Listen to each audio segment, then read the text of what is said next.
Assalamualaikum warahmatullahi wabarakatuh.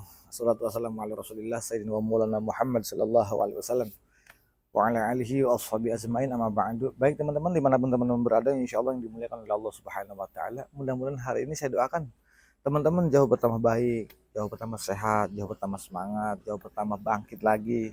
Yang jelas semakin sehat, semakin jaya, semakin sembuh total, amin. Allahumma amin ya rabbal alamin. Baik teman-teman, jumpa lagi bersama Bang Andi di channel YouTube-nya, tentunya saja channel YouTube Kang Sunandi teman-teman. Baik teman-teman, saya sebagai Al Fakir, Kang Andi ingin bercerita tentang seputaran gangguan asam lambung GERD, anxiety, psychosomatic disorder. Yaitu sekali lagi di sini saya bukan ahli obat, ahli herbal ataupun ahli terapi, dan apalagi dokter bukan teman-teman. Saya bercerita tentang seputaran dan asam lambung GERD, anxiety, psychosomatic disorder itu berdasarkan pengalaman-pengalaman saya yang dulu saya pernah sama seperti kalian menderitanya teman-teman. Yang kedua, saya berbicara tentang seputaran gangguan asam lambung GERD, anxiety, psychosomatic itu sebagai mantan penderita teman-teman. Baik teman-teman, yang baru bergabung di channel saya, yang belum subscribe teman-teman, subscribe terlebih dahulu karena buat saya pribadi itu sangatlah penting. Kenapa? Agar video-video saya itu jauh bisa berkembang dengan baik. Kalau sudah berkembang dengan baik, tentunya saja itu bisa menambah semangat saya terus selalu bikin konten-konten, bikin video-video seputaran gangguan asam lambung GERD, anxiety, psikosomatis buat Anda semuanya. Kami mengedukasi video-video ini agar kalian bisa termotivasi bahwa seputaran gangguan asam lambung GERD, anxiety, psikosomatis itu tidak berbahaya, teman-teman. Nah, untuk video kali ini kami ingin menjawab dari enggak semuanya, memang satu persatu lah saya akan bahas di video jawaban-jawaban untuk komentar yang di kolom komentar saya teman-teman. Yang pertama adalah dari Kunting Jack. Dia mengatakan begini, saya sesak setiap harinya, kayak ngumpul tenggorokannya itu kayak bikin panik. Itu gimana Kang? Belum ya, ada pertanyaan yang lainnya. Baik teman-teman, sebelum disimak, jangan di skip videonya teman-teman agar teman-teman itu bisa biar tidak gagal paham ya. Gitu ya. Biar tidak gagal paham, biar teman-teman bisa mengerti teman-teman. Baik teman-teman, gini teman-teman, untuk Bang Hunting Jack ya, kenapa ya saya sesak terus setiap harinya? Gini ya, anak saya pun sama mengalami hal yang sama gitu kan, tapi saya cepat mentorin anak saya itu pada suatu ketika. Ini pengalaman dari saya pribadi ya. Sesaknya itu teman-teman, saya kasih tahu, sesaknya napas yang punya penderita gangguan asam lambung GERD, anxiety, psikosomatis itu sesaknya itu bukan seperti sesak kayak orang bengek. Jadi kalian tuh nggak usah khawatir. Datangnya sesaknya itu teman-teman, itu bukan sesak nggak bisa napas, bukan. Jadi sesaknya itu didasarkan dari, dikatakan, perasaan pikiran saja, dari paniknya kita, khawatirnya kita, cemasnya kita yang berlebih, yang terlalu over pikirannya, sesak itu. Jadi sesaknya itu bukan karena sesak. Cek aja deh teman-teman kalau nggak percaya, karena saya pun sudah begitu sesak-sesak, begitu cek oksigennya normal 98, 97 normal gitu teman-teman.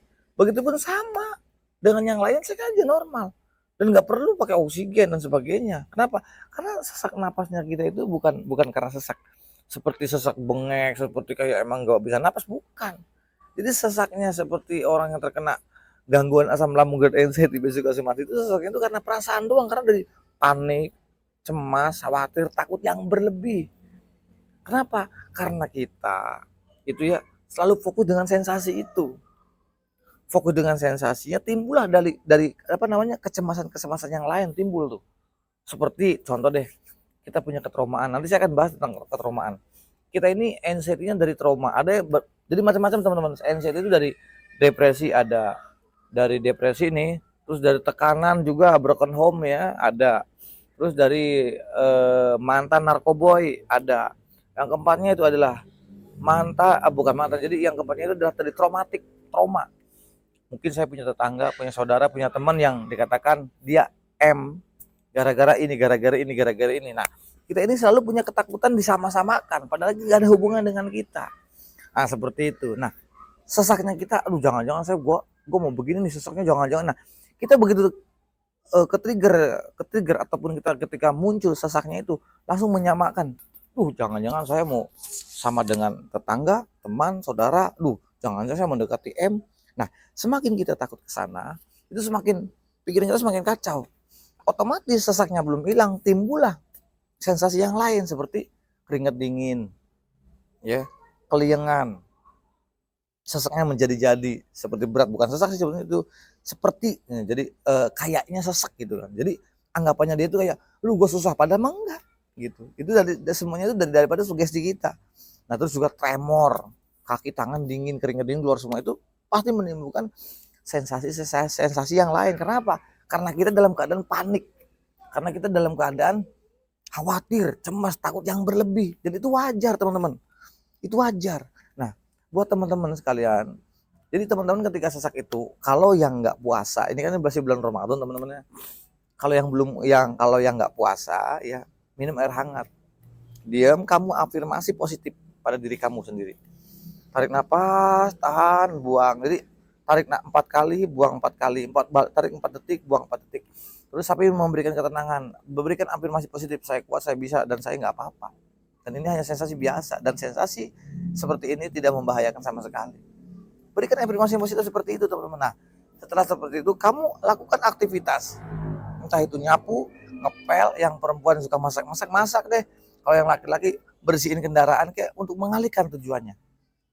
Ah Kang susah, sekali, 2 kali mungkin susah, tapi apa salahnya kita niat belajar untuk melupakan sensasi. Saya pun sama teman-teman, apapun yang kalian rasakan itu saya sama, dulu tuh seperti itu, tapi karena saya pengen sembuh, walaupun sekali mungkin pada waktu saya nyerah, wah saya 2 kali nggak bisa, tapi orang bisa itu karena terbiasa, kalian tuh pasti bisa nanti teman-teman. Nah dari situ buat pembelajaran, ternyata saya bisa teman-teman, alhamdulillah. Dari situ saya mencoba. Nah terus bagaimana kalau bagi yang teman-teman yang masih puasa, kalian tetap bertahan deh dengan puasa, jangan sampai batal. Kenapa? Karena sesaknya itu teman-teman yang buat penderita gangguan asam lambung, anxiety, psychosomatic disorder, itu aman, amanilah, aman dalam lindungan Allah, aman, tenang aja. Jadi nggak usah, kalian hanya perlu mengalihkan, cari teman, cari saudara, kalau nggak telepon, untuk mengalihkan sugesti sesaknya itu. Nah terus kalau enggak, kalian jalan-jalan kayak sore hari gitu kan ya, jalan-jalan. Kalau enggak, berikan aktivitas yang dikatakan aktivitasnya yang kira-kira membuat kita itu pikiran tenang, hati senang. Terserah mau jalan-jalan mau bagaimana, itu harus dilakukan seperti itu. Jadi intinya jangan sampai kita fokus dengan sensasi. Semakin kita fokus dengan sensasi, sesaknya, khawatirnya, cemasnya itu semakin menjadi-jadi. Bahkan akan timbul dengan dengan sensasi-sensasi yang lain, itu yang dikatakan sesaknya teman-teman. Nah ada juga yang kedua, ini daripada melihat. Nah namanya nggak tahu deh buat melihat nih. Bang Andi coba deh bahas masalah trauma. Nah masalah trauma, kejadian pertama terkena panic attack. Baik. Terus iya saya susah nih menghilangkan, padahal yang lainnya sudah bebas dari trauma. Tapi yang trauma itu yang seperti apa kan begitu kan? Nah trauma yang begini katanya dia susah untuk ngilanginnya. Baik, saya akan jelaskan. Pertama kali saya trauma itu ya, pertama kali kata dia susah mulut itu. Terus tempat di mana hari selalu keinget terus kalau sewaktu-waktu kalau dia lagi ke-trigger, lagi trauma. Baik. Begini kawan, untuk semuanya teman-teman ya. Untuk menghilangkan trauma. Jujur kalau saya dari trauma, saya dari depresi. Pada waktu itu ada masalah tekanan sangat luar biasa. Terus kedua saya punya depresi atau trauma. Jadi keduanya saya campur jadi satu pok. Nah traumanya itu saya banyak teman-teman. Saya punya sahabat M gara-gara pokoknya gara-gara jantung, gara-gara ini, wah pokoknya banyak banget deh.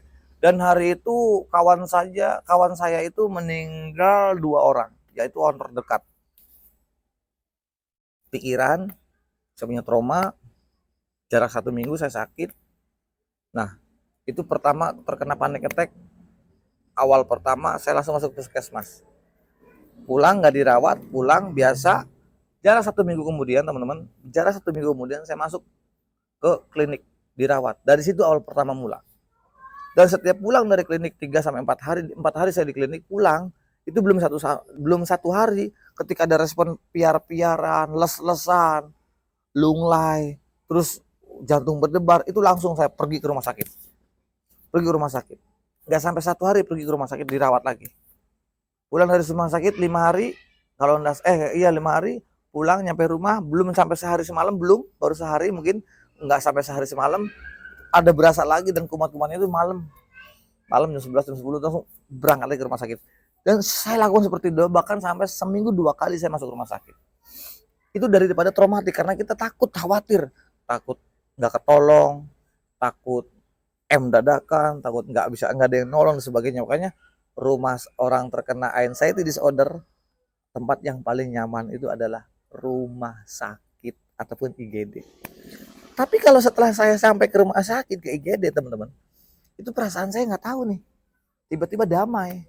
Dokternya datang nih, dokternya nih periksa saya, oh ini gini, damai, sensasi itu hilang gitu. Nah, terus lalu bagaimana untuk menghilangkan traumanya itu bagaimana? Baik, salah satu untuk menghilangkan trauma itu nggak bisa hilang, akan teringat. Karena apa? Karena kita mempunyai otak yang cerdas, pasti ingat terus, pasti ingat dimanapun kita. Mungkin 4 tahun yang lalu, 4 tahun, umur kita 6 tahun yang lalu atau 4 tahun yang lalu, saya masih ingat sekolah waktu TK, SD dulu kan, SD saya masih ingat gitu. Mungkin itu kejadian 30 tahun yang lalu dan saya masih ingat gitu kejadian itu. Nah, itu karena kita bersyukurnya punya otak yang cerdas, teman-teman. Cuman yang kesalahan kita adalah mindsetnya kita, berpikiran terlalu over, terlalu lebay. Kalau menurut saya itu iya, karena dulu saya punya trauma itu selalu dikait-kaitkan, padahal kita nih hubungan kita nggak ada dengan mereka. Kayak orang mati dikait-kaitkan dengan kita, suara ambulans selalu dikait-kaitkan, suara burung selalu dikait-kaitkan. Kenapa gitu loh? Orang sakit berbicara, tetangga bicara masalah penyakit, bapak-bapak, terus dia dirawat, terus dia kita yang dengernya ke trigger, padahal nggak ada hubungannya sama sekali. Cara kita yang salah, cara mindset, cara berpikirnya kita yang salah. Bukan mereka yang salah, bukan suara ambulannya, bukan suara burungnya, bukan. Jadi yang salah itu bukan mata kita yang salahnya, bukan. Saya ngeliat orang meninggal, saya ngeliat ambulans, saya nggak dengar ambulans, bukan mata kita, bukan telinga kita yang salah, bukan mereka yang salah. Tapi yang salah adalah cara berpikir. Itulah ciri khas gangguan asam lambung GERD, anxiety psychosomatic disorder, kawan. Nah, dari situ teman-teman ya, teman-teman harus sadari, mau tidak mau hal tersebut, terima nggak terima, kalian terkena gangguan anxiety disorder, yaitu psikis kita. Makanya kalau kita periksa ke bolak-balik ke dokter, ya ujung-ujung asam lambung, nggak ada penyakit lain. Nanti kalau kelamaan, lama-lama kita akan dirujuk ke mana? Psikiater, teman-teman. Artinya kalau kita sudah dirujuk ke psikiater, itu artinya Anda itu tidak ditemukan penyakit berat, tidak ditemukan penyakit dalam, tidak ada. Dan kalian tuh aman dari penyakit. Makanya untuk penderita gangguan asam lambung GERD, anxiety, psychosomatic disorder, jangan pernah dihubung-hubungkan dengan penyakit berat ataupun penyakit kronis. Nggak ada hubungan dengan penyakit. Kita itu gangguan mental, gangguan psikis, anxiety, cemas yang berlebih. Jadi jangan dikait-kaitkan. Jadi lalu apa yang ditakutin? Nggak ada yang perlu dikhawatirkan, tidak ada yang perlu takutin. Trauma itu, rasa trauma itu, kita nggak bisa menghindar dari trauma, kecuali kalau kita pengen sembuh daripada trauma, pengen pulih daripada zona anxiety. Satu kata, lawan. Lawan, teman-teman. Teman-teman nggak bisa nuruti rasa takut, khawatir, cemas, takut, trauma. Nggak bisa. Saya cerita begini. Mungkin dulu saya pernah belajar naik motor ataupun naik mobil. Suatu ketika saya naik motor, saya jatuh, nabrak ataupun ditabrak. Tapi selamat, motor rusak segala macam. Nah, setelah saya jatuh dari motor itu, apakah besoknya saya harus bawa motor lagi? Nggak mau. Kenapa? Karena bukan berarti saya nggak bisa bawa motor. Ingatlah teman-teman, bukan berarti saya tidak bisa bawa motor. Karena kenapa kamu tidak mau bawa motor? Karena saya trauma. Kenapa? Karena kemarin mungkin minggu yang lalu saya pernah jatuh. Lalu dikasih motor yang baru lagi, kenapa nggak mau? Bukannya nggak mau, bukannya nggak bisa. Karena saya trauma, takut jatuh lagi. Nah, kalau kalian nurutin rasa takut, khawatir, kamu gimana mau menikmati motor baru kamu? Kamu gimana mau menikmati mobil baru kamu? Kamu bagaimana mau menikmati masa-masa suasana indah, suasana bahagia, suasana senang, kalau kita nuruti rasa takut, khawatir, trauma, Lah begitu teman-teman. Jadi bagaimana untuk pergi dari kamu lawan. Makanya kalau kita pengen pergi daripada zona anxiety ataupun rasa trauma ini, kamu lawan. Belajar lagi pelan-pelan teman-teman. Nggak langsung ada kadabrui, langsung bim salabui, nggak bisa. Orang anxiety itu pelan-pelan. Yang namanya kita sudah yang punya trauma, kita belajar lagi pelan-pelan lagi. Kan gitu. Dulu kan saya pernah jatuh terus naik motor lagi karena pengen bisa lagi untuk menghilangkan traumanya, saya harus pelan-pelan lagi bawa motor pelan-pelan terus setiap hari belajar lagi pelan-pelan, lama sehari, 2 hari, 3 hari, seminggu, sebulan, lama-lama bisa dan normal lagi. Itulah di situ prosesnya teman-teman. Nggak tiba-tiba ujuk-ujuk bim salah bim ada kadabrui, enggak seperti itu, pelan-pelan. Makanya kalian jangan terlalu ngotot, jangan cari sembuh. Carilah bagaimana caranya hidup normal. Yang namanya trauma kan dikasih motor baru, dipinjemin aja mikir, enggak, gue takut. Nah, begitu. Nah, sama orang punya anxiety karena kita punya trauma, takut, khawatir, cemas yang berlebih. Akhirnya apa? Mau makan ini, contohnya dia mau makan. Aduh, gue takut nih. Mau makan mie takut, makan gorengan takut, makan tumis takut, apalagi makan pedas takut, makan ini semua takut. Makanya kalian badannya kurus. Kenapa? Kalian terlalu banyak memantang makanan. Kalian terlalu takut. Ingat ya, kalau kalian lambungnya nggak punya luka, nggak punya gastritis, itu juga nggak usah terlalu banyak memantang makanan. Asam lambung kalian itu disebabkan dipicu oleh pikiran kalian yang berlebih, terlalu over. Padahal asam lambung kalian itu normal. Dan kesalahan kita itu kenapa selalu fokus dengan asam lambung, fokus dengan sensasinya. Yang perlu diperbaiki adalah mindset kamu. Bagi yang asam lambungnya tidak luka, tidak gastritis ya. Nah, kalau yang luka beda lagi. Ada video-video sebelumnya sudah saya jelaskan. Cari tuh, ada tuh video-videonya, udah saya share. Nah begitu teman-teman. Baik. Lalu bagaimana kamu pelan-pelan untuk melawan trauma kamu agar kamu bisa pergi daripada zona ini. Kamu bisa pergi, bisa bangkit lagi, belajar jalan kaki lagi, belajar pakai sepeda ataupun pakai motor lagi. Nah, lama-lama orang bisa karena terbiasa. Sama halnya mungkin saya takut pergi ke tempat keramaian, saya takut pergi sholat taraweh, takut saya pergi sholat Jumat, apalagi nanti sholat Idul Fitri, nanti banyak. Ini ujian buat kita. Takut. Sekarang kalau kalian terasa takut, kamu turutin rasa takut, khawatir, cemas yang berlebih, kamu nggak akan bangkit, kawan, brother. Ayo, percaya deh sama saya. Dulu pun saya sama seperti kalian. Tapi Kang, masanya kalau saya paksain. Kamu paksain taraweh, kamu paksain sholat Jumat, kamu paksain sholat Idul Fitri nanti, kamu paksain pergi dari sekarang belajar ke tempat-tempat keramaian. Tapi Kang, rasanya kalau sudah di tempat keramaian itu kayak tremor, pusing, kalian kayak mau pingsan. Itu kan pikiran kamu kayak mau pingsan. Berapa kali kamu mengalami kayak mau pingsan, seperti mau pingsan? Saya tanya, pernah terjadi nggak itu pingsan? Pernah terjadi nggak? Saya yang pernah ngalamin. Berapa tahun yang lalu, dan saya 3 tahun teman-teman. Saya mengalami itu, seperti mau pingsan, seperti kayak mau mati. Mati juga enggak, pingsan juga enggak. Jadi itu hanya halusinasi saja. Yang namanya halusinasi adalah hoax. Khayalan itu adalah hoax, bohong. Ini semuanya permainan pola pikir kita, kawan. Jadi kalian jangan sampai dibodohin dengan pola pikir kita. Lawan rasa trauma kamu, rasa sesak kamu, kelayangan kamu daripada psikosomatisnya. Padahal kalian itu sehat. Mau sampai kapan kalian menjadi budak anxiety disorder? Bangkit teman-teman. Insya Allah mudah-mudahan video-video saya bisa membantu kalian bisa bertambah bangkit semangat. Jadi ingat, sensasi yang kalian rasakan itu adalah bentuk respon tubuh, cara kita berpikir terlalu over. Begitu teman-teman. Jadi untuk teman-teman sekalian, dimanapun teman-teman beradanya, insya Allah yang dimuliakan oleh Allah Subhanahu Wa Taala, kalian gak usah khawatir. Untuk penderita gangguan asam lambung dan anxiety, psikosomatis disorder ataupun hipokondria, kalian pasti sembuh. Sama seperti saya. Saya pun yang parah banget dulu teman-teman. 2 kali, 2009 sampai 2011, 2014 sampai 2018. Tuh 2 kali teman-teman. Alhamdulillah teman-teman bisa sembuh total. Sampai saat ini. Sehingga saya bisa jadi mentor. Dulu gak ada mentor.